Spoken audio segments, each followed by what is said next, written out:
qui m'a alertée le soir, c'est que je me suis rendu compte qu'il avait beaucoup maigri. Il avait le visage creusé, un début de déshydratation, je pense, parce qu'il avait les lèvres un peu parcheminées. Et je lui ai demandé d'aller se peser. Et en fait, il est allé se coucher, je ne l'ai pas revu avant le lendemain matin. Ça fait un choc de voir son enfant dans cet état, parce que vraiment, il oscillait comme ça, enfin, il ne me répondait pas, il avait une respiration haletante. Ça fait un choc, et sincèrement, le diabète, on n'y pense pas à ce moment-là. Et donc là, ça fait un choc d'arriver en réanimation, puisque moi, je n'étais jamais allée en réanimation ni à l'hôpital d'enfants. Et puis là, on l'a installé dans une très grande salle où il y a un tas de matériel, j'imagine, pour pareil à toutes les éventualités.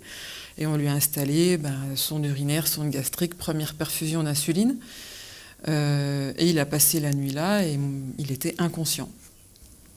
Et puis après, heureusement, les infirmières de l'AREA m'ont rassurée en me disant « Écoutez, il va se stabiliser, rentrez chez vous, c'est pas la peine de rester, il reprendra pas conscience avant plusieurs heures. » Je suis repartie, je ne l'ai revu que le jeudi, où là j'ai retrouvé mon fils avec un visage rose, il était habillé, il m'a tendu les bras quand il m'a vu.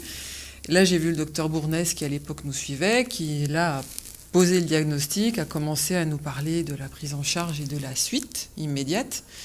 Mais pendant ce laps de temps de 48 heures, moi le mot diabète n'évoquait pas grand-chose pour moi.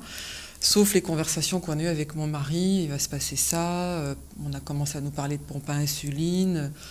Moi, le diabète, en plus, je n'y connaissais rien, je connaissais le principe, mais c'est tout.